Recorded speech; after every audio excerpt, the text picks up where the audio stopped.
Elle ne fait que me faire honte, a aboyé mon père au tribunal. Je suis resté silencieux. Le juge s'est penché en avant et a dit, « Vous ne savez vraiment pas, n'est-ce pas ?» Son avocat s'est figé. Le visage de mon père est devenu pâle. Attendez. Quoi? Assise dans ce tribunal des affaires familiales stériles, je regardais mon père, Henri, détruire le peu qui restait de notre relation à chaque mot qu'il prononçait. Tout ce qu'elle fait, c'est me mettre dans l'embarras, Madame la juge, a-t-il déclaré, faisant un geste dédaigneux dans ma direction tout en expliquant pourquoi je ne méritais pas un seul centime de la succession de ma grand-mère. Sa voix était pleine de mépris alors qu'il énumérait mes prétendus échecs devant la juge. Je suis restée silencieuse, dévastée par cette humiliation publique de la part de l'homme qui était censé m'aimer inconditionnellement. Puis, soudainement, la juge s'est penchée en avant avec un vif intérêt, fixant Henri d'un regard pénétrant. « Vous ne savez vraiment pas, n'est-ce pas ?» L'avocat d'Henri, Marc, s'est figé au milieu d'une phrase, des documents juridiques s'éparpillant sur la table polie. J'ai vu l'expression confiante d'Henri s'effondrer alors que son visage perdait toute couleur. Je m'appelle Élise, et je n'aurais jamais imaginé me retrouver dans une salle d'audience à écouter mon propre père démolir systématiquement ma réputation devant une juge. La pièce lambrissée d'acajou me paraissait étouffante alors qu'Henri continuait son assaut implacable contre ma réputation, affirmant que j'étais instable et irresponsable, et donc inapte à hériter de quoi que ce soit de la succession de ma grand-mère bien-aimée. L'ironie ne m'échappait pas. Voici un homme qui avait passé les 28 années de ma vie à mépriser chaque réussite que j'avais accomplie. Quand j'ai obtenu mon baccalauréat en tant que lauréate avec mention très bien et les félicitations du jury, il a haussé les épaules en disant « juste de l'intelligence livresque ». Quand j'ai obtenu mon diplôme de commerce avec mention très bien de la Sorbonne, il a qualifié cela de bout de papier sans valeur qui ne t'apprendra pas la vraie vie. Quand j'ai créé ma première organisation à but non lucratif à 23 ans, il a ri et dit que je jouais à la femme d'affaires. Ce qu'Henri ne savait pas, ce qu'il n'avait jamais pris la peine de découvrir, c'est que depuis 2 ans, j'étais la donatrice anonyme qui maintenait financièrement à flot son cabinet d'avocats en difficulté. Par le biais d'un fonds fiduciaire que j'avais créé, j'avais discrètement transféré plus de 300 000 € à Dubois et Associés, le petit cabinet de droit familial qu'Henri avait hérité de son propre père et qu'il était en train de mener lentement à la faillite. J'ai regardé Marc, l'avocat d'Henri, s'agiter mal à l'aise dans son fauteuil en cuir. La sueur qui perlait sur son front me disait qu'il comprenait les implications de ce que la juge venait de dire, même si Henri restait inconsciemment confiant dans son attaque contre ma personne. Marc était au courant de mes contributions financières car c'était lui qui avait traité les paiements mystérieux qui avaient sauvé le cabinet de la banqueroute. Il avait tenté plusieurs fois de remonter à la source des fonds, pour se heurter aux barrières juridiques que j'avais soigneusement érigées. Henri a poursuivi son monologue, totalement inconscient que son propre avocat paniquait en silence à côté de lui. Madame la juge, ma fille n'a jamais montré la moindre responsabilité ou le moindre engagement envers quoi que ce soit de significatif. Elle passe d'une entreprise ratée à une autre, sans jamais rien apporter de substantiel à la société ou à notre famille. La juge, une femme âgée aux cheveux argentés et aux yeux vifs derrière des lunettes cerclées de métal, a maintenu son attention concentrée sur Henri tout en prenant des notes sur les papiers devant elle. La juge Patricia Dubois avait la réputation de préparer minutieusement ses affaires et d'être rarement surprise dans sa salle d'audience. Le fait qu'elle semblait posséder des informations qu'Henri n'avait pas a fait battre mon pouls plus vite, mêlant anxiété et espoir. Je redoutais ce jour depuis des mois. Lorsque ma grand-mère Éléonore est décédée il y a 6 mois à 87 ans, j'avais pleuré non seulement sa perte, mais aussi la relation compliquée que nous avions eue au cours de ces dernières années. Grand-mère avait été ma championne tout au long de mon enfance, la seule personne qui encourageait mes rêves et mes ambitions quand Henri les rejetait. Mais quelque chose avait changé au cours des 5 dernières années de sa vie. Nos appels téléphoniques hebdomadaires sont devenus mensuels, puis ont cessé complètement. Mes lettres sont restées sans réponse. Mes visites étaient poliment déclinées. J'ai supposé qu'elle s'était lassée de mes difficultés à m'établir professionnellement, que les critiques constantes d'Henri avaient finalement influencé son opinion sur moi. La douleur de perdre son soutien avait été dévastatrice, mais j'avais canalisé cette blessure pour construire quelque chose de significatif dans ma vie. Quelque chose qui l'aurait rendue fière si elle avait vécu pour le voir. Henri s'était positionné comme le fils dévoué qui n'avait jamais quitté le chevet d'Éléonore, qui avait géré ses finances et ses soins médicaux pendant que j'étais supposément trop égoïste et irresponsable pour maintenir une relation avec ma propre grand-mère. Dans sa requête pour contester le testament, il se présentait comme le seul héritier logique de la succession substantielle d'Éléonore, qui comprenait non seulement sa maison et ses économies, mais aussi d'importantes parts dans diverses entreprises. La salle d'audience était lourde de tension lorsque Marc a finalement retrouvé sa voix. « Madame la juge, peut-être devrions-nous examiner les documents que vous avez mentionnés plus tôt dans votre bureau avant de poursuivre les témoignages. » La juge Dubois a souri, une expression qui parvenait à être à la fois chaleureuse et terrifiante. « Non, maître Marc, je pense qu'il est important que toutes les personnes présentes comprennent toute la portée de ce dont nous discutons aujourd'hui. Les preuves que j'ai examinées présentent une image très différente de mademoiselle Élise que celle que son père a décrite. » La confiance d'Henri a commencé à vaciller lorsqu'il a réalisé que la juge n'acceptait pas simplement sa description de moi comme un fait. « Quelle preuve, madame la juge ? Je connais ma fille depuis toute sa vie. Je pense être qualifié pour parler de son caractère et de ses capacités. » C'est alors que la première fissure est apparue dans l'armure d'Henri, et j'ai senti une légère lueur d'espoir dans ma poitrine. La juge Dubois a ouvert un épais dossier et en a sorti une pile de documents officiels. La lumière du soleil de l'après-midi, filtrant à travers les hautes fenêtres de la salle d'audience, illuminait les papiers alors qu'elle les étalait sur son bureau. « Monsieur Henri, vous avez déclaré que votre fille Élise n'a jamais rien apporté de substantiel à la société. Vous l'avez qualifiée de désœuvrée et d'irresponsable. Cependant, les documents officiels que j'ai ici racontent une histoire complètement différente. » Mon cœur s'est mis à battre la chamade alors que la juge continuait. Je n'avais aucune idée des documents officiels qu'elle pouvait avoir sur moi, mais le visage d'Henri était passé de pâle à cireux. Selon les dossiers du ministère du Logement et de l'Habitat durable, mademoiselle Élise a créé et dirige actuellement le Havre des Vétérans, une organisation à but non lucratif qui a fourni un logement de transition à plus de 2000 anciens combattants sans abri dans 7 départements. La voix de la juge Dubois portait une note d'admiration qui a fait monter les larmes à mes yeux. La bouche d'Henri s'est ouverte et fermée comme un poisson cherchant de l'air. Je pouvais le voir lutter pour traiter cette information. Le Havre des Vétérans a été mon premier grand succès, l'organisation que j'avais bâtie à partir de rien après avoir rencontré un ancien combattant de la marine sans-abri nommé Thomas devant une épicerie il y a 3 ans.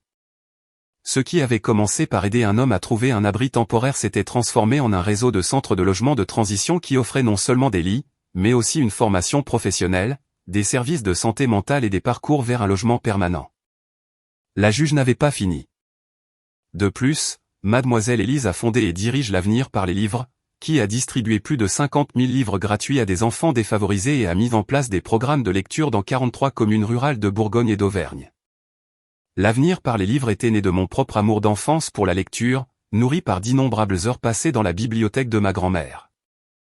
Lorsque j'ai appris que de nombreuses communes rurales avaient perdu leur bibliothèque locale en raison de coupes budgétaires, j'avais commencé modestement, en achetant des livres avec mon propre argent et en les conduisant dans des écoles de petites villes. Le programme avait dépassé mes rêves les plus fous lorsque des sponsors d'entreprises ont commencé à soutenir notre mission. En outre, a poursuivi la juge Dubois, la 3e organisation à but non lucratif de mademoiselle Élise, Défense du 3e âge, a réussi à faire pression pour une législation protégeant les personnes âgées de l'exploitation financière et a récupéré plus de 2 millions d'euros d'actifs volés pour des personnes âgées victimes de fraude. Cette révélation a frappé Henri comme un coup physique. Défense du 3e âge était une cause profondément personnelle pour moi, inspirée par des histoires que j'avais entendues sur des personnes âgées exploitées par des membres de leur famille et des soignants peu scrupuleux. L'ironie que mon propre père tente maintenant de manipuler une procédure de succession ne m'échappait pas, même si je n'avais pas encore saisi toute l'étendue de ces tromperies. Marc prenait frénétiquement des notes, essayant clairement de trouver comment sauver le dossier d'Henri à la lumière de ces révélations. Son costume coûteux semblait rétrécir alors qu'il transpirait à travers ce qui devenait manifestement un cauchemar professionnel. Henri a retrouvé sa voix, bien qu'elle soit sortie comme un croassement. « Je ne comprends pas, madame la juge. Élise ne m'a jamais parlé de tout ça. Si ces organisations existent vraiment, pourquoi les cacherait-elle à son propre père ?» La juge a retiré ses lunettes et a fixé Henri d'un regard qui aurait pu faire fondre de l'acier. « Monsieur Henri, avez-vous jamais demandé à votre fille ce qu'elle faisait comme travail? Vous êtes-vous jamais enquis de ses objectifs, de ses projets, de sa vie au-delà de vos propres suppositions ?» Le silence qui a suivi était assourdissant. J'ai regardé le visage de mon père passer par la confusion, la colère et ce qui aurait pu être le début de la honte. La vérité, c'est qu'Henri ne m'avait jamais interrogé sur mon travail parce qu'il avait déjà décidé que cela ne valait pas la peine d'être su. Chaque conversation que nous avions eue ces dernières années avait été dominée par ses propres problèmes, ses difficultés avec le cabinet d'avocats, ses plaintes concernant les jeunes avocats qui lui prenaient ses clients. Madame la juge, dit Henri faiblement, même si Élise a été impliquée dans ces activités, cela ne démontre pas nécessairement la responsabilité financière nécessaire pour gérer un héritage important. La juge Dubois a souri à nouveau, et cette fois, c'était définitivement terrifiant. Je suis heureuse que vous abordiez la responsabilité financière, monsieur Henri, car cela nous amène à une autre révélation intéressante. Elle a sorti une autre liasse de documents, ceux-ci portant le sceau officiel de la Direction générale des finances publiques. Selon les dossiers fiscaux, les 3 organisations à but non lucratif de Mademoiselle Élise ont collectivement reçu plus de 8 millions d'euros de subventions publiques au cours des 3 dernières années. Ces subventions ont été accordées sur la base de l'impact démontré, de la responsabilité financière et d'une surveillance gouvernementale rigoureuse. Le chiffre de 8 millions d'euros est resté en suspens dans l'air comme un coup de tonnerre. Je n'avais jamais calculé la valeur totale des subventions que mes organisations avaient reçues, mais l'entendre énoncer si crûment était bouleversant. Plus important encore, je pouvais voir Henri lutter pour concilier cette information avec l'image figée qu'il avait de moi en tant que sa fille ratée. Marc s'est éclairci la gorge nerveusement. Madame la juge, bien que le travail caritatif de Mademoiselle Élise soit certainement louable, la question devant ce tribunal est de savoir si le testament d'Éléonore reflète fidèlement ses intentions concernant la distribution de sa succession. En effet, maître, a répondu la juge Dubois, ce qui nous amène à la question de savoir pourquoi Éléonore aurait pu choisir de laisser la majorité de sa succession à une petite fille qui, selon son fils, était devenue distante et irresponsable ces dernières années. J'ai ressenti une pointe de douleur en me souvenant de ces dernières années avec ma grand-mère. Le refroidissement progressif de notre relation avait été l'une des expériences les plus déchirantes de ma vie d'adulte. Éléonore avait été mon plus grand soutien, ma confidente, mon inspiration. Son rejet apparent m'avait motivé à prouver que j'étais digne de l'amour qu'elle m'avait autrefois montré, même si elle n'était plus là pour le voir. Henri s'est redressé sur sa chaise, sentant une opportunité de reprendre le contrôle du récit. Exactement, madame la juge. Ma mère a été blessée et confuse par la négligence d'Élise. Elle m'a dit à plusieurs reprises à quel point elle était déçue qu'Élise ait cessé de rendre visite, d'appeler, de se soucier de la famille. L'expression de la juge est devenue très sérieuse. Monsieur Henri, vous venez d'aborder un point très important. Dites-moi, comment savez-vous exactement quels étaient les sentiments de votre mère concernant la prétendue négligence d'Élise? Quelque chose dans le ton de la juge a fait que Marc et moi nous sommes redressés. Henri, cependant, semblait inconscient du danger dans lequel il s'aventurait. Madame la juge, je parlais régulièrement avec ma mère. C'est moi qui prenais soin d'elle, qui gérais ses affaires, qui m'assurais qu'elle n'était pas seule. Contrairement à certaines personnes, je comprenais mes responsabilités familiales. La juge Dubois a hoché lentement la tête. Je vois. Et pendant ces conversations régulières, votre mère exprimait sa déception quant au manque de contact d'Élise. Absolument. Elle avait le cœur brisé qu'Élise l'ait abandonnée. La juge a pris une autre note sur ses papiers. C'est très intéressant, monsieur Henri, parce que cela contredit d'autres preuves que j'ai examinées. Des preuves qui suggèrent que l'isolement de votre mère vis-à-vis d'Élise n'était peut-être pas volontaire de part et d'autre. J'ai senti la température de la pièce chuter alors que les implications des mots de la juge s'imposaient. L'expression confiante d'Henri a commencé à se fissurer sur les bords. Et pour la première fois depuis son entrée dans la salle d'audience, il avait l'air véritablement inquiet. La juge Dubois a fouillé dans son dossier et a sorti ce qui semblait être une pile de lettres attachées avec un ruban bleu délavé. Mon cœur s'est serré en reconnaissant ma propre écriture sur l'enveloppe, ainsi que l'écriture soignée de ma grand-mère, adressant des réponses à mon nom. Mademoiselle Élise, dit doucement la juge, avez-vous écrit des lettres à votre grand-mère au cours des 5 dernières années? Oui, madame la juge, ai-je répondu, ma voix à peine plus qu'un murmure. Chaque mois, parfois plus souvent, mais elle a cessé de répondre il y a environ 3 ans et j'ai pensé qu'elle s'était lassée d'avoir de mes nouvelles. Le visage d'Henri était devenu complètement blanc. Marc fixait les lettres avec une horreur croissante alors qu'il commençait à comprendre ce qu'elles représentaient. La juge Dubois a défait le ruban et a étalé plusieurs lettres sur son bureau. Ces lettres ont été trouvées dans le bureau de votre père, mademoiselle Élise. Aucune d'entre elles n'a jamais été livrée à votre grand-mère. De même, ces lettres qui vous sont adressées, de l'écriture de votre grand-mère, n'ont jamais été postées. La révélation m'a frappé comme un coup physique. Pendant 3 ans, j'avais cru que ma grand-mère avait choisi de me couper de sa vie.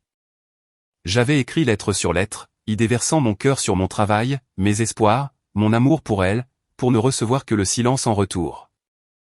La douleur de ce rejet avait été une douleur constante dans ma poitrine, me poussant à travailler plus dur, à accomplir plus, à me prouver digne d'amour, même si elle n'était plus là pour en être témoin. Madame la juge, ai-je réussi à dire à travers mes larmes, je ne comprends pas. Pourquoi mon père intercepterait-il notre correspondance? Henri s'est levé brusquement, sa chaise raclant le sol. C'est ridicule. Je protégeais ma mère de la manipulation égoïste d'Élise. Élise demandait constamment de l'argent, profitant de la générosité d'une femme âgée. La voix de la juge Dubois a tranché les protestations d'Henri comme une lame. Monsieur Henri, j'ai lu ces lettres. Aucune d'entre elles ne contient de demande d'argent. En fait, plusieurs d'entre elles incluent de petits chèques qu'Élise a envoyés à sa grand-mère pour son anniversaire et pour Noël, des chèques que vous avez apparemment encaissés à l'insu d'Éléonore. La pièce a tourné autour de moi alors que cette nouvelle trahison s'insinuait. Non seulement Henri nous avait séparés, ma grand-mère et moi, mais il avait aussi volé les modestes cadeaux que j'avais essayé de lui envoyer. Les chèques d'anniversaire de 50 €, l'argent de Noël pour l'aider avec ses factures de chauffage. Les petites contributions, j'espérais, lui montreraient que je pensais à elle même si elle ne voulait pas me voir. Marc chuchotait frénétiquement à Henri, lui conseillant probablement d'arrêter de parler, mais Henri semblait incapable de se contrôler. Éléonore était vulnérable. Elle souffrait de démence. Elle ne pouvait pas prendre de décision rationnelle concernant l'argent. La juge Dubois a consulté un autre document. Selon les dossiers médicaux, votre mère n'a jamais été diagnostiquée avec la démence, monsieur Henri. Les notes de son médecin indiquent qu'elle est restée mentalement vive jusqu'au jour de sa mort. Cependant, ces dossiers montrent également que vous étiez désigné comme son mandataire pour la protection de la personne et que vous aviez convaincu ces médecins qu'elle devenait confuse et paranoïaque. Le tissu de mensonges se dénouait plus vite qu'Henri ne pouvait en tisser de nouveau. J'ai réalisé que mon père n'avait pas seulement interféré avec notre relation par dépit ou jalousie. Il nous avait systématiquement manipulés, ma grand-mère et moi, pour servir ses propres fins. Les dossiers médicaux indiquent également, a poursuivi la juge Dubois, qu'Éléonore a demandé à plusieurs reprises à ses médecins des nouvelles des lettres et des appels de sa petite-fille. Vous lui avez dit, monsieur Henri, qu'Élise était trop occupée avec sa propre vie pour maintenir le contact avec la famille. J'ai enfoui mon visage dans mes mains alors que toute l'étendue de la trahison de mon père devenait claire. Ma grand-mère était morte en croyant que je l'avais abandonnée, tandis que j'avais vécu pendant des années en croyant qu'elle m'avait rejeté. Henri avait volé nos dernières années ensemble, nous avait privés toutes les deux du réconfort et de l'amour que nous aurions pu partager. Henri s'est affalé sur sa chaise, le combat semblant l'abandonner. Je protégeais les intérêts de la famille. Élise était irresponsable, peu fiable. Mère avait besoin de stabilité, pas de fausses promesses de quelqu'un qui ne pouvait même pas garder un emploi stable. Irresponsable? La voix de la juge Dubois s'est légèrement élevée. Monsieur Henri, pendant que vous disiez à votre mère qu'Élise était trop occupée pour lui rendre visite, Élise construisait des organisations qui ont eu un impact positif sur des milliers de vies. Pendant que vous convainquiez Éléonore qu'Élise ne se souciait pas d'elle, Élise envoyait des lettres d'amour et un soutien financier que vous avez interceptés et volés. Marc a finalement réussi à attirer l'attention d'Henri et lui a chuchoté de manière urgente à l'oreille. Henri a hoché la tête à contre-cœur et s'est rassis, apparemment conseillé de rester silencieux, mais le mal était déjà fait. Madame la juge, ai-je dit, retrouvant ma voix malgré le tumulte émotionnel, si ma grand-mère avait su la vérité sur mon travail, sur les lettres que j'ai écrites, aurait-elle voulu me voir avant de mourir? L'expression de la juge Dubois s'est adoucie. Mademoiselle Élise, j'ai des preuves supplémentaires qui suggèrent que votre grand-mère non seulement aurait voulu vous voir, mais qu'elle a pris des mesures spécifiques pour assurer votre avenir malgré les obstacles que votre père avait créés. Elle a pris un autre dossier, celui-ci marqué du sceau d'un cabinet de détective privé. 6 mois avant sa mort, votre grand-mère a engagé un détective privé pour vous localiser et en apprendre davantage sur votre situation actuelle. Elle était devenue méfiante à l'égard des explications de votre père pour votre absence et voulait la vérité.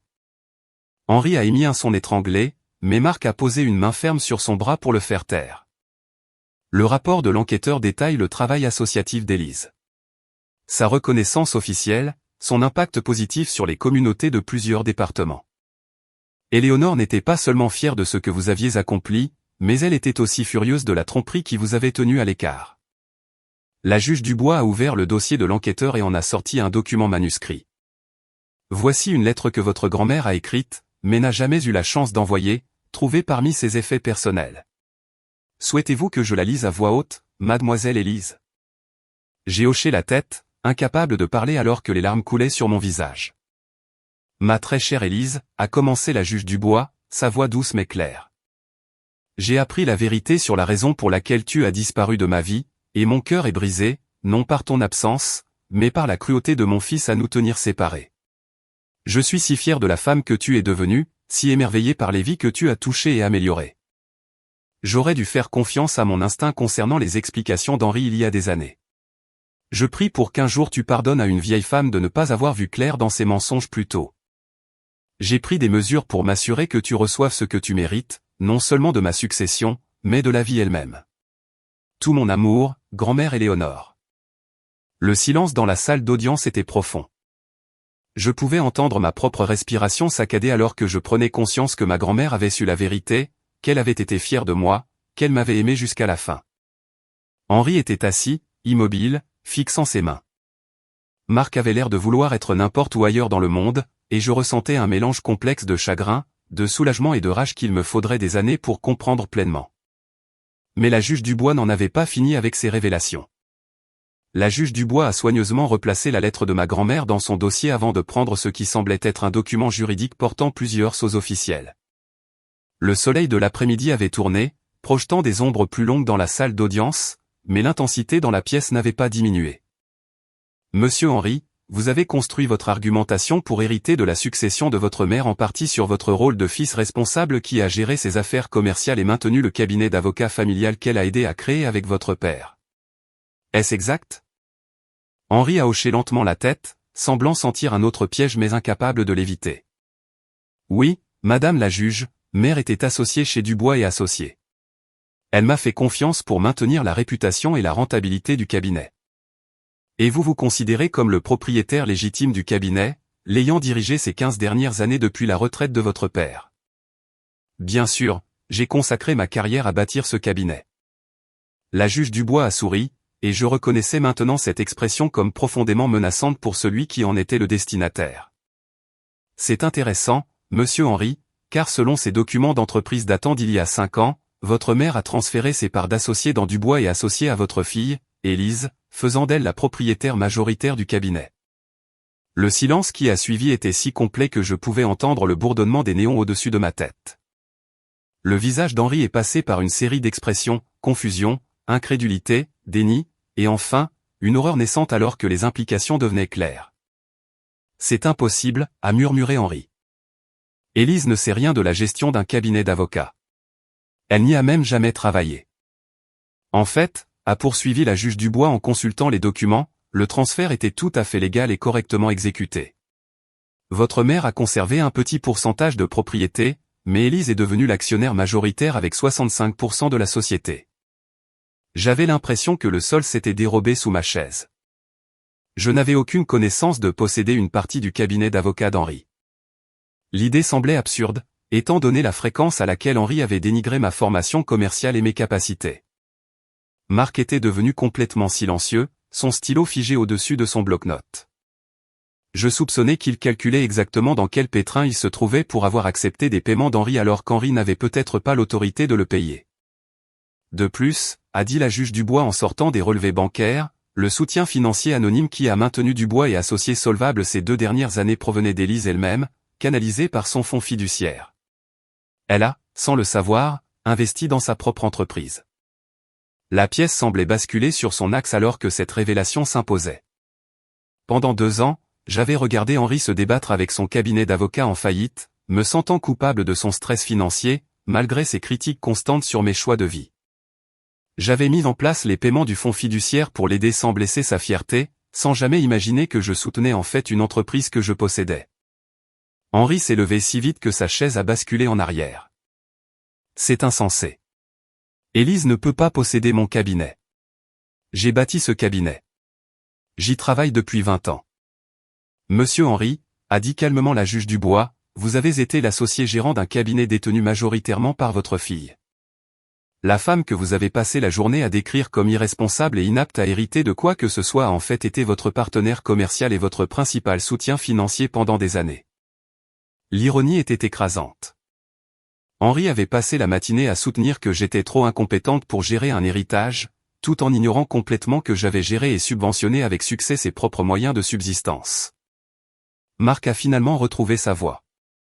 Madame la juge, si mademoiselle Élise est effectivement la propriétaire majoritaire de Dubois et Associés, alors ma représentation de monsieur Henri dans cette affaire présente un conflit d'intérêts significatif.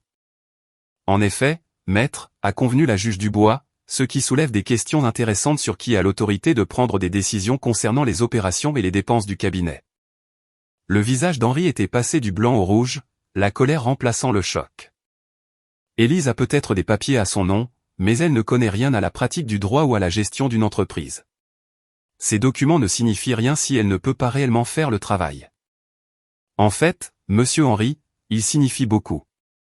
Le diplôme de commerce d'Élise, son succès démontré dans la gestion de plusieurs organisations à but non lucratif et sa capacité prouvée à obtenir et à gérer des millions d'euros de financement public suggèrent qu'elle pourrait être plus qualifiée pour diriger un cabinet d'avocats que vous ne le supposiez.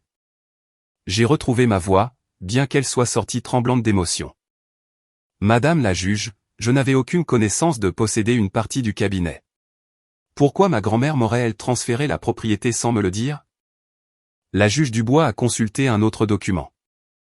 Selon les papiers privés de votre grand-mère, elle s'est inquiétée de la gestion financière du cabinet par votre père il y a plusieurs années.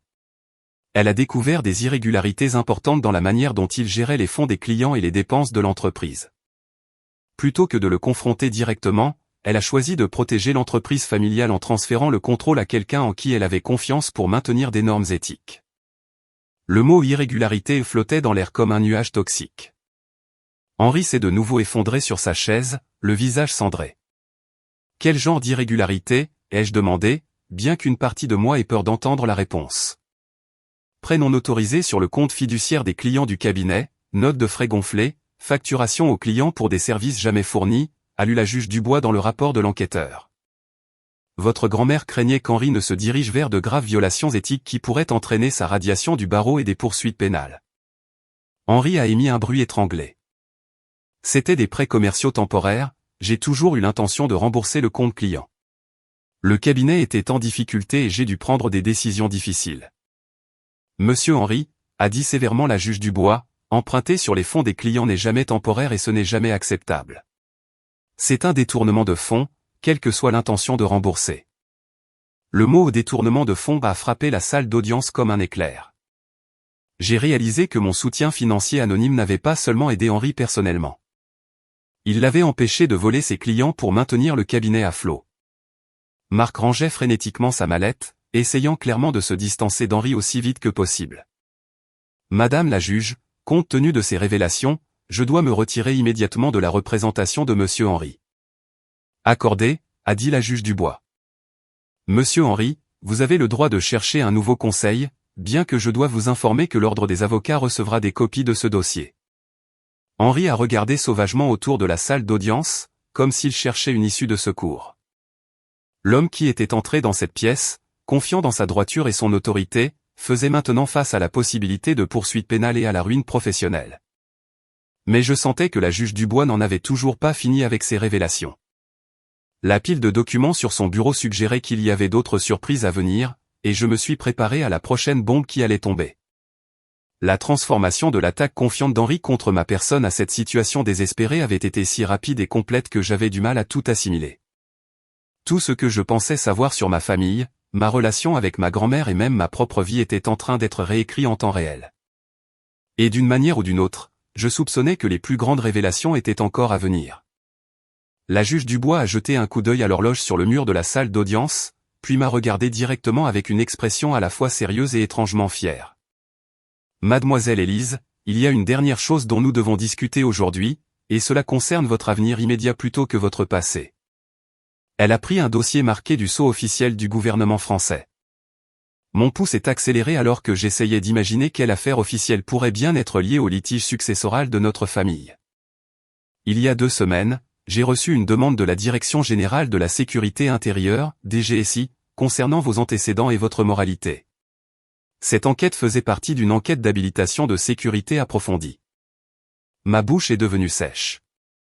Je n'avais aucune idée de la raison pour laquelle la DGSI enquêterait sur moi, bien que je soupçonne que cela ait quelque chose à voir avec les subventions publiques que mes organisations avaient reçues.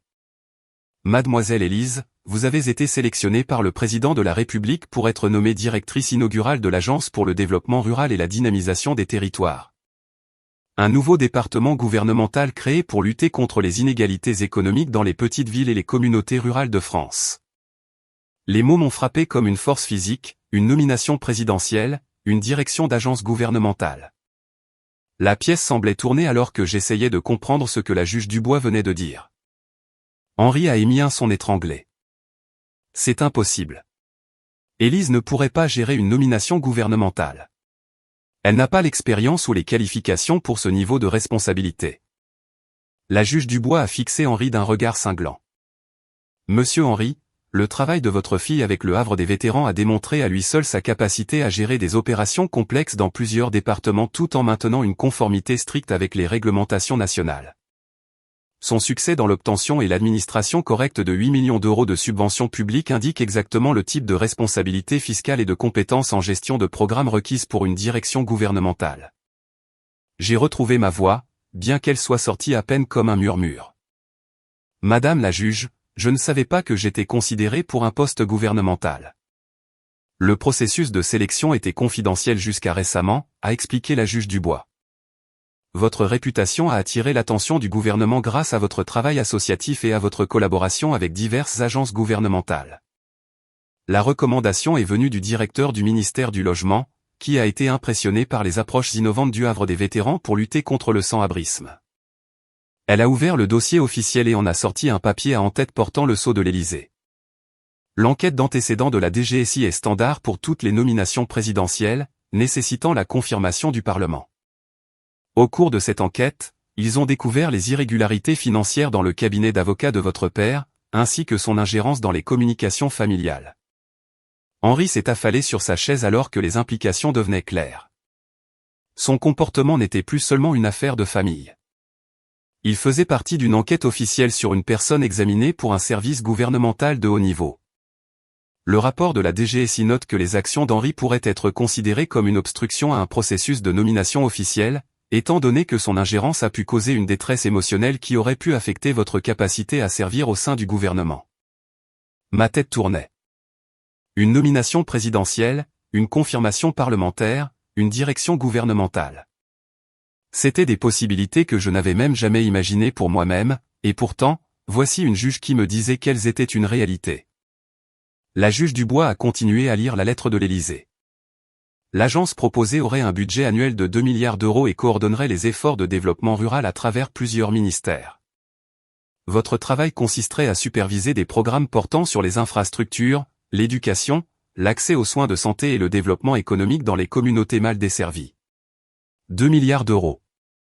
Le nombre était si grand que je ne pouvais même pas le conceptualiser correctement. Le cabinet d'avocats d'Henri avait du mal à gérer quelques centaines de milliers d'euros par an. Et voici le gouvernement qui suggérait que je pouvais gérer un budget 4000 fois plus important. Madame la juge, ai-je dit, ayant toujours du mal à croire que cela se produisait réellement, quand cette nomination prendrait-elle effet? Le processus de confirmation parlementaire prend généralement plusieurs mois, mais compte tenu de l'urgence des besoins de développement rural, l'audition a été accélérée pour le mois prochain.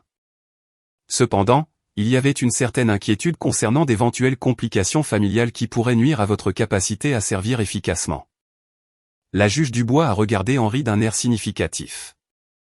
L'enquête de la DGSI a révélé que les malversations financières de votre père et sa manipulation des relations familiales pourraient créer un stress continu et des défis en matière de relations publiques pour une personne au service du gouvernement. L'Élysée doit être confiant que ces problèmes peuvent être résolus proprement. Henri semblait réaliser que son comportement n'affectait plus seulement notre famille, mais pourrait potentiellement faire dérailler une nomination présidentielle. Madame la juge, les affaires familiales personnelles d'Élise n'affecteraient sûrement pas sa capacité à servir le gouvernement. En fait, monsieur Henri, si. Les personnes nommées par le gouvernement subissent un examen public intense. Tout litige familial en cours, en particulier ceux impliquant des malversations financières, pourrait devenir une source d'opposition politique et d'attention médiatique. La juge a sorti un autre document. Cependant, il y a une complication supplémentaire. L'enquête de la DGSI a également révélé que votre ingérence dans la relation d'Élise avec sa grand-mère pourrait avoir violé plusieurs lois. Marc, qui avait tranquillement essayé de se fondre dans le décor, s'est soudainement redressé. Le visage d'Henri est devenu complètement blanc. Intercepter le courrier destiné à une autre personne est un délit, monsieur Henri. Encaisser des chèques libellés au nom de quelqu'un d'autre constitue une fraude postale. Utiliser votre position de mandataire pour la protection de la personne pour fournir de fausses informations médicales est une fraude à l'assurance maladie. L'accumulation de ces charges pourrait entraîner une peine de prison importante. La pièce est tombée dans le silence, à l'exception du son de la respiration laborieuse d'Henri. L'homme qui était entré dans cette salle d'audience, confiant dans son autorité morale et son jugement supérieur, faisait maintenant face à de potentielles accusations criminelles qui pourraient détruire sa carrière juridique et l'envoyer en prison. Madame la juge, ai-je dit doucement, qu'est-ce que cela signifie pour la succession de ma grand-mère et pour la nomination gouvernementale? La juge Dubois a souri, et pour la première fois ce jour-là, c'était une expression véritablement chaleureuse. Mademoiselle Élise, le testament de votre grand-mère est tout à fait clair. Elle vous a laissé la majorité de sa succession spécifiquement parce qu'elle a découvert la vérité sur vos accomplissements et l'ingérence de votre père. Quant à la nomination gouvernementale, cette décision vous appartient en fin de compte. Elle m'a tendu la lettre de l'Élysée. Vous avez une semaine pour décider si vous souhaitez accepter la nomination. L'audition de confirmation parlementaire a été programmée en attendant votre acceptation. En tenant la lettre officielle dans mes mains tremblantes, j'ai réalisé que ma grand-mère avait en quelque sorte orchestré tout cela depuis l'au-delà. Son enquête sur ma vie n'avait pas seulement révélé les tromperies d'Henri, mais elle avait aussi probablement attiré l'attention du gouvernement sur mon travail. Henri était assis dans un silence stupéfait, calculant probablement s'il lui restait assez d'argent pour engager un avocat pénaliste. Les rôles avaient été complètement inversés par rapport au débat du matin où il avait attaqué avec confiance ma réputation et mes qualifications. Mais la juge Dubois n'en avait pas tout à fait fini avec ses révélations, et je sentais que l'humiliation finale d'Henri était encore à venir. Henri s'est soudainement redressé sur sa chaise, et j'ai pu voir une expression calculatrice familière sur son visage. Malgré tout ce qui avait été révélé, malgré les crimes et les violations éthiques, il n'était pas prêt à admettre sa défaite. J'ai reconnu ce regard de mon enfance. Henri était sur le point de faire une dernière tentative désespérée pour contrôler le récit. Madame la juge, a dit Henri, sa voix gagnant en force, bien que j'apprécie qu'Élise ait apparemment accompli plus que ce dont j'étais conscient, la question fondamentale demeure, est-elle préparée aux énormes responsabilités que vous avez décrites? La juge Dubois a haussé un sourcil mais lui a fait signe de continuer. Le succès d'Élise dans la gestion de petites organisations à but non lucratif, bien que louable, ne la qualifie guère pour une direction gouvernementale gérant des milliards d'euros. Si elle mérite vraiment cette nomination, c'est grâce aux fondations que j'ai fournies par mon éducation et mes conseils. Tout ce qu'elle a accompli peut être attribué aux valeurs et à l'éthique de travail que je lui ai inculquées. J'ai senti une vague de rage face à son audace. Même maintenant, face à de potentielles accusations, Henri essayait de s'attribuer le mérite de réussite qu'il avait passé des années à dénigrer et à saper. Henri s'est enflammé, apparemment convaincu d'avoir trouvé un argument gagnant. Madame la juge, si Élise accepte cette nomination gouvernementale, je devrais être reconnu comme ayant contribué à sa préparation pour une telle responsabilité. Peut-être que la distribution de la succession devrait refléter mon rôle dans la formation de son caractère et de ses capacités. La juge Dubois a laissé Henri poursuivre sa performance, son expression indéchiffrable. Je pouvais voir Henri gagner en confiance en parlant, convaincu qu'il réussissait à recadrer les révélations de la journée. De plus, a poursuivi Henri, si Élise est effectivement qualifiée pour le service public, alors elle voudrait sûrement que son père soit fier de ses réalisations. Je suis certain que nous pouvons régler nos différends familiaux et présenter un front uni pour ces auditions de confirmation. Le Parlement voudra voir qu'elle a un fort soutien familial. La manipulation était à couper le souffle. En quelques minutes, Henri avait tenté de se transformer d'un obstacle au succès d'Élise en un élément essentiel de celui-ci. La juge Dubois a finalement pris la parole, sa voix trompeusement douce. Monsieur Henri, vous suggérez que les réalisations d'Élise reflètent votre influence positive sur son développement? Exactement, Madame la juge. Malgré nos récents malentendus, j'ai toujours été engagé dans le succès d'Élise. Tout parent serait fier de voir son enfant atteindre une telle reconnaissance. Je vois, et vous croyez que le sens des affaires et les normes éthiques d'Élise découlent de vos conseils. Henri a hoché la tête avec enthousiasme, manquant apparemment le piège qui lui était tendu. Absolument. Les fondements d'un bon jugement et d'un caractère moral viennent de l'éducation familiale. La juge Dubois a ouvert un autre dossier, celui-ci contenant ce qui semblait être des relevés bancaires et des documents financiers. C'est intéressant, monsieur Henri, car j'ai des preuves supplémentaires sur votre rôle dans l'éducation financière d'Élise. L'expression confiante d'Henri a commencé à vaciller. Ces dossiers montrent que lorsqu'Élise avait 18 ans et commençait ses études supérieures, vous étiez co-emprunteur sur ses prêts étudiants. Cependant, vous avez utilisé votre accès à ces informations de crédit pour obtenir des prêts supplémentaires à son nom sans sa connaissance ou son consentement. Mon estomac s'est noué en réalisant ce qu'elle disait. Les problèmes de crédit avec lesquels j'avais lutté tout au long de ma vingtaine, les dettes mystérieuses qui étaient apparues sur mon rapport de crédit, la difficulté que j'avais eue à obtenir des prêts professionnels pour mes organisations à but non lucratif. Tout cela était l'œuvre d'Henri. De plus, a poursuivi la juge Dubois, vous avez utilisé l'identité et le numéro de sécurité sociale d'Élise pour obtenir 3 prêts professionnels distincts, totalisant 150 000 €. Ces prêts sont tombés en défaut, endommageant la cote de crédit d'Élise pendant 7 ans. Le visage d'Henri était redevenu complètement pâle. Madame la juge, c'étaient des investissements familiaux, Élise a bénéficié du succès du cabinet. Monsieur Henri, l'usurpation d'identité est un crime, quelles que soient les relations familiales. Le fait que vous ayez endommagé le crédit de votre fille alors qu'elle essayait de s'établir professionnellement est particulièrement grave. La juge a sorti d'autres documents. L'enquête de la DGSI a également révélé que vous avez contacté plusieurs partenaires commerciaux et investisseurs potentiels d'Élise au fil des ans, leur disant qu'elle n'était pas fiable financièrement et les avertissant de ne pas faire affaire avec elle. Cette révélation m'a frappé comme un coup physique. Je me suis souvenu de plusieurs partenariats prometteurs et d'opportunités de financement qui avaient mystérieusement échoué au fil des ans. Des investisseurs qui avaient semblé enthousiastes devenaient soudainement froids et distants. J'avais supposé que je n'étais tout simplement pas assez convaincante ou que mes propositions n'étaient pas assez solides.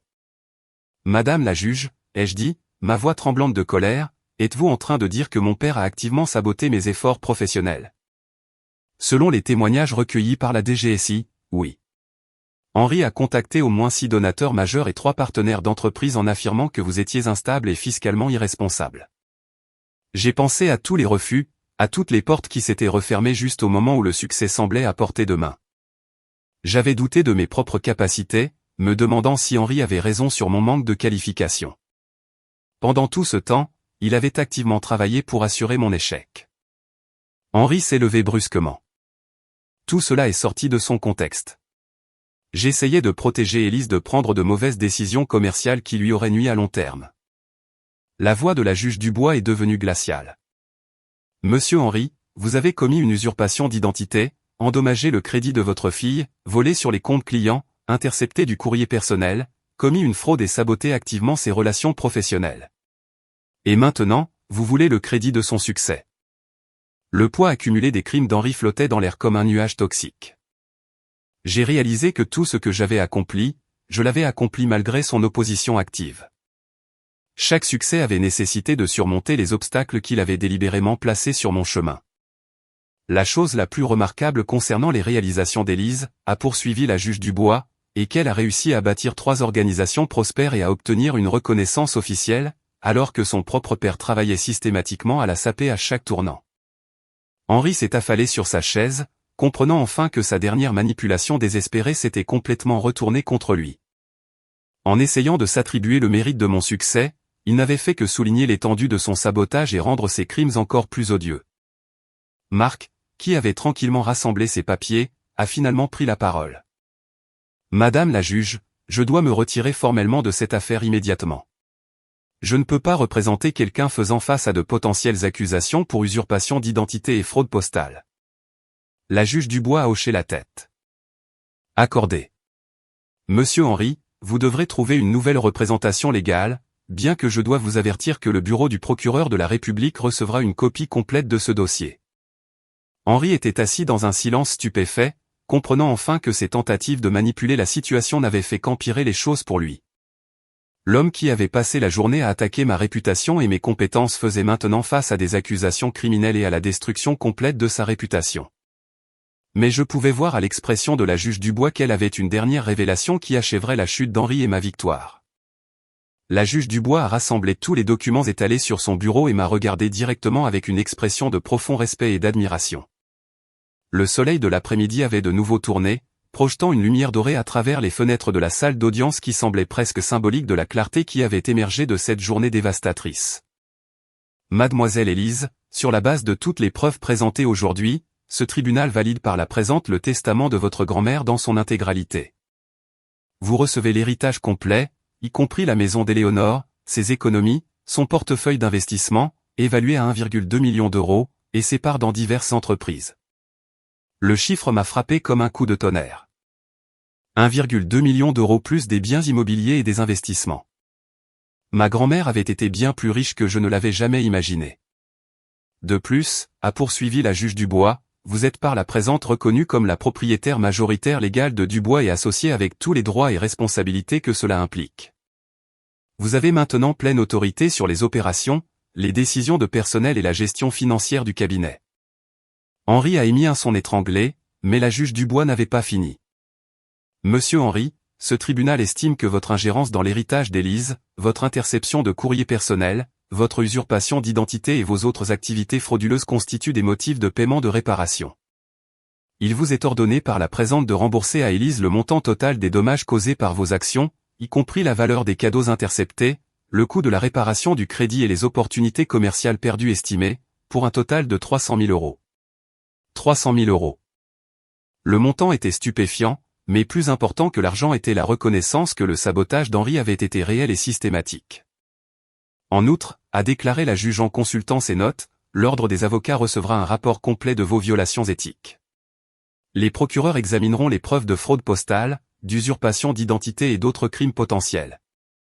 Henri semblait se recroqueviller sur sa chaise alors que toute l'étendue de sa situation devenait claire. L'homme qui était entré dans cette salle d'audience confiant dans sa supériorité faisait maintenant face à la ruine professionnelle, à la dévastation financière et à une éventuelle peine de prison.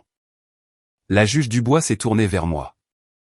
Mademoiselle Élise, concernant la nomination gouvernementale, la décision vous appartient entièrement. Cependant, je dois noter que votre gestion de cette crise familiale avec dignité et retenue a impressionné les observateurs. Votre caractère a été mis à l'épreuve dans des circonstances extrêmes, et vous avez démontré exactement le type d'intégrité que le gouvernement recherche chez ses dirigeants. J'ai pris une profonde inspiration, retrouvant enfin ma voix après des heures de révélations choquantes. Madame la juge. J'accepte la nomination présidentielle. Je crois que je peux servir efficacement le peuple français tout en honorant la mémoire de ma grand-mère et les valeurs qu'elle m'a enseignées. Excellent. L'audition de confirmation parlementaire est prévue dans 3 semaines. Vous serez contacté par le personnel de l'Élysée pour commencer le processus de préparation. J'ai regardé Henri, assis, vaincu et silencieux sur sa chaise. Malgré tout ce qu'il m'avait fait, malgré des années de sabotage et de trahison, je ressentais plus de tristesse que de colère. Le père dont j'avais toujours espéré qu'il serait fier de moi avait été au contraire mon plus grand obstacle. Madame la juge, ai-je dit doucement, concernant Dubois et associés et l'avenir de mon père, je voudrais faire une proposition. La juge Dubois m'a fait signe de continuer. Henri peut continuer à travailler au cabinet en tant qu'avocat collaborateur junior sous une supervision stricte et un contrôle éthique. Il devra suivre une formation juridique continue sur la responsabilité professionnelle et se soumettre à des audits réguliers de son travail. Son salaire sera suffisant pour vivre modestement pendant qu'il paie réparation pour ses crimes. Henri m'a regardé avec surprise et quelque chose qui aurait pu être de l'espoir. Cependant, ai-je poursuivi, cette offre est conditionnelle à ce qu'Henri suive un programme d'éthique complet, effectue une restitution financière totale et accepte la responsabilité de ses actions sans excuse ni justification. Il devra également écrire des excuses formelles à chaque client et contact professionnel qui l'a trompé sur ma réputation. La juge Dubois a souri avec approbation. Cela semble à la fois juste et miséricordieux, mademoiselle Élise. Je me suis tourné pour faire face à Henri directement pour la première fois de la journée. Henri, je t'offre une chance de reconstruire ta vie et de regagner une certaine mesure de respect par un travail honnête et une véritable responsabilité. Mais c'est la seule opportunité que tu auras. Si tu enfreins les termes de quelque manière que ce soit, si tu tentes toute autre manipulation ou sabotage, tu seras licencié immédiatement et je poursuivrai toutes les charges criminelles avec la plus grande fermeté. La voix d'Henri était à peine un murmure. Élise, je ne comprends pas pourquoi tu m'aiderais après tout ce que j'ai fait. Parce que, ai-je dit, sentant le poids de la sagesse de ma grand-mère dans mes mots, quelqu'un m'a appris un jour que la vraie force ne vient pas de la vengeance, mais du choix de briser les cycles de mal et de créer quelque chose de meilleur. Grand-mère Éléonore croyait en la rédemption par l'action, pas seulement par les mots. Je te donne la chance de prouver que tu peux apprendre de tes erreurs et devenir la personne qu'elle a toujours espéré que tu pourrais être. Henri a hoché lentement la tête, des larmes aux yeux pour la première fois de la journée. J'accepte tes conditions, Élise. Et je suis désolé. Je suis vraiment désolé pour tout. La juge Dubois a pris ses dernières notes sur ses documents. L'audience est levée. Mademoiselle Élise, félicitations pour votre héritage et votre nomination officielle. Monsieur Henri, vous avez 30 jours pour trouver une nouvelle représentation légale pour les affaires pénales auxquelles vous ferez face. Alors que nous rassemblions nos affaires et nous préparions à quitter la salle d'audience, je ressentais un mélange complexe d'émotions. Le chagrin pour les années perdues avec ma grand-mère, la colère face aux trahisons d'Henri, mais aussi l'espoir pour l'avenir et la fierté de ce que j'avais accompli malgré tous les obstacles. En sortant de ce palais de justice, j'emportais avec moi non seulement un héritage substantiel et une nomination gouvernementale, mais quelque chose de bien plus précieux, la connaissance que j'avais réussi par mes propres mérites, que ma grand-mère avait été fière de moi depuis le début. Et que j'avais la force de construire quelque chose de significatif même à partir des circonstances les plus douloureuses. 6 mois plus tard, je me tenais dans les jardins de l'Élysée alors que le président annonçait ma confirmation en tant que directrice de l'Agence pour le développement rural et la dynamisation des territoires. Henri était dans l'assistance, portant le costume modeste d'un avocat collaborateur plutôt que les vêtements coûteux d'un associé du cabinet, mais il était là, applaudissant avec une fierté sincère pour peut-être la première fois de ma vie. Ce soir-là, j'ai visité la tombe de ma grand-mère et j'ai déposé des fleurs fraîches près de sa pierre tombale. Merci de croire en moi, ai-je murmuré à l'air du soir, et de m'avoir appris que les gens qui essaient de nous diminuer révèlent souvent plus sur leurs propres limites que sur les nôtres. La fondation que j'ai créée au nom d'Éléonore a maintenant aidé à récupérer plus de 15 millions d'euros d'actifs volés pour des victimes âgées d'abus financiers. Henri est devenu l'un de nos bénévoles les plus dévoués, utilisant son expertise juridique pour aider d'autres familles à éviter les erreurs qu'il a commises. Parfois, la plus grande victoire n'est pas de vaincre ceux qui nous ont blessés, mais de les aider à trouver un chemin pour devenir de meilleures personnes. Cette leçon, comme tant d'autres, venait d'une grand-mère qui m'aimait assez pour voir mon potentiel même quand je ne pouvais pas le voir moi-même.